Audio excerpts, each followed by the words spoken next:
Assalamualaikum. Nah, dalam video ini kita akan membahas tentang partikel dasar penyusun atom.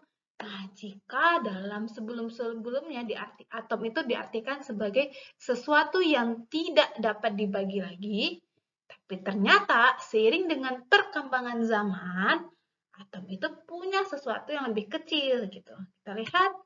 Nah, ini adalah bentuk atom Bohr ya. Kalau dalam mekanika kuantum, dia dalam bentuk awan elektron. Nah, dalam atom Bohr itu ternyata kesini-kesini ditemukan bahwasanya sebuah atom itu terdiri dari inti atom. Inti atomnya terdiri dari apa? Proton dan neutron. Dan elektron yang berputar ini yang bermuatan negatif di kulitnya. Jadi yang di inti itu ada proton dan neutron, sedangkan yang di kulit ada elektron. Nah, kalau kita jabarkan lagi, proton itu dia bermuatan positif, neutron itu tidak bermuatan, ibu tulis saja 0. Sedangkan elektron nih yang berputar di sini, elektronnya itu bermuatan negatif. Jadi elektron itu bermuatan negatif. Antara positif dan negatif dia tarik-menarik. Nah, ini secara umum bagian-bagian dari atom. Nah, selanjutnya kita akan bahas tentang apa? Nah, kita akan bahas tentang notasi atom, tapi sebelumnya Antum pernah lihat ini enggak? Nah, ini adalah apakah? Ini adalah tabel periodik unsur. Ada 108 unsur yang sudah ditemukan. Nah, di tabel periodik ini memuat informasi-informasi tertentu. Kita lihat nih, ada AL. AL contohnya ya. Ini ada angka di atasnya, 13, ada angka di bawahnya, terus ada koma-koma banyak ya. Maksudnya apa sih? Nah, kita lanjut ya. Nah, kita akan mempelajari tentang notasi atom. Ini ya. Nah, ini ada ilustrasi dari atom berilium. Nah, kalau misalnya atom-atom ini dituliskan kayak gini, digambarkan kayak gini semuanya, ada 108 unsur atom sekarang. Nah, itu digambarkan kayak gini. Itu kan pusing ya. Nah, bagaimana ya cara menuliskan atom beserta informasi-informasinya dalam bentuk yang lebih sederhana? Jadi, notasi atom ini untuk menyederhanakan sebenarnya. Nah, secara umum kayak gini, Kak. Dilambangkan dengan X, A, Z. Di mana X itu adalah lambang unsur, A itu adalah nomor masanya, sedangkan Z itu adalah nomor atom. Nomor atom ini sama dengan jumlah proton nanti ya. Jadi nomor atom itu sama dengan jumlah proton. Jadi proton. Proton itu yang mana? Yang bermuatan positif. Sedangkan nomor massa nanti dari mana dapatnya? Dari proton tambah neutron. Jadi P itu proton ya, N itu neutron gitu. Nah, kalau misalnya konsensus umumnya atom itu dinotasikan kayak gini, X, A, Z, bagaimana kita menuliskan ilustrasi dari berilium notasinya ini? Nah, ini bisa dituliskan dengan kayak gimana? Lihat, kita tuliskan dulu lambang unsurnya.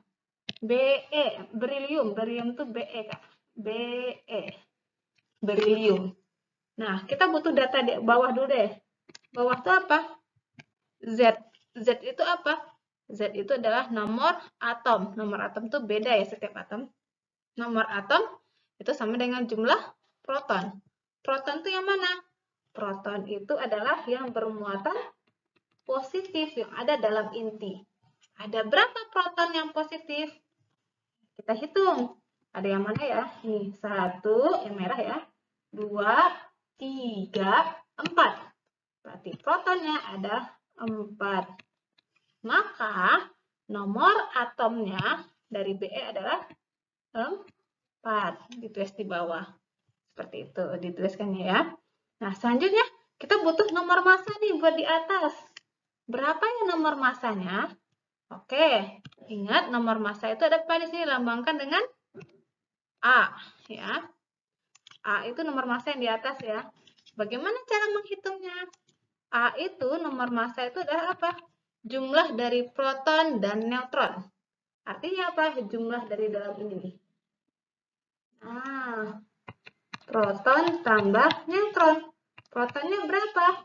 Ada 4 tadi. 4. Neutronnya berapa? Yang tidak bermuatan. Kita hitung. 1, 2, 3, 4. Berarti 4 juga.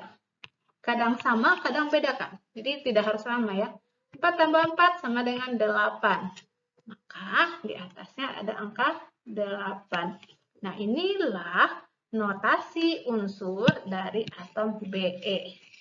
Di bawah itu adalah nomor atom atau protonnya, sedangkan di atas itu adalah nomor massanya. Seperti itu secara umum. Nah, kita masuk contoh soal ya. Nah, ini contoh soalnya. Kebalikan. Sekarang sudah diketahui lambang unsurnya, notasi atomnya. Yang ditanyakan adalah tentukanlah jumlah proton, elektron, dan neutron.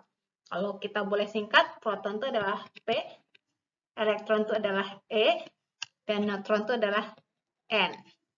Bagaimana cara menghitungnya? Yuk, kita coba. Mulai dari siapa dulu? Dari NAD. Na 11, 24. Oke. Proton P itu sama dengan apa nih? Sama dengan nomor atom yang ada di bawah, Kak. Ini protonnya sama dengan 11 yang bawah. Elektron untuk atom netral itu yang tidak punya muatan ya. Netral, atom netral sama dengan atom netral. Berarti tidak punya muatan. Tidak punya muatan. Oke. Sedangkan ion itu atom yang bermuatan. Atom yang bermuatan. Kayak gimana? Nih, kayak Al 3 plus O2-. Jadi ada pangkatnya di sebelah kanannya ya. Nah, di sini elektronnya gimana? Kalau untuk atom netral tidak ada pangkat di sini, tidak ada pangkat ya, maka elektron itu sama dengan protonnya. Berapa? 11. Ini sama dengan proton. Kalau netral ya. Nah, selanjutnya, satu lagi yang tanya adalah neutron. Neutronnya berapa? Neutron. Ingat, neutron itu kan tadi kalau kita mau mencari nomor massa, itu kan dari mana? Dari proton tambah A itu sama dengan proton tambah neutron ya. Kita udah punya protonnya berapa? 11. Kita udah punya nomor massa 24. Berarti berapa neutronnya? Tinggal dibalik ya. Berarti neutronnya sama dengan 24 kurang 11 sama dengan 13. Bu, pusing kayak gitu. Oke, kita kayak gini aja deh. Kalau Ibu suka menganalogikan, neutron itu dari tengah, Kak. Kalau kita neutron itu antara atas 24 ini dengan 11 ini. Tapi dia tersembunyi, tidak dituliskan. Nah, bagaimana cara menghitungnya? Kalau mau mencari neutron, kita kurangkan aja atas kurang bawah. Berarti 24 kurang 11 sama dengan 13. Maka didapatlah proton, elektron, dan neutron dari natrium atau Na sebanyak 11. Ini 11 dan 13. Seperti itu. Nah, masih bingung? Butuh latihan lagi? Kita lanjut buat Al ya. Al itu Al 1327. Oke, protonnya berapa, Kak? Proton itu adalah yang ada di bawah. Yap. Mana? Ini ya. Berarti berapa? 13. Nah, sekarang elektron. Elektron itu dia akan sama dengan proton jika apa? Jika tidak punya muatan. Nih, atomnya. Tapi kalau ini Al dia punya muatan 3 positif. Bagaimana caranya? Kalau 3 positif, artinya apa? Artinya dia melepaskan elektron. Ionnya ion positif, lebih banyak yang positifnya. Nah, di sini kalau antum mau bikin rumus, elektron itu adalah proton dikurang muatan. Berarti sama dengan 13 dikurang positif 3. Ya kan ya?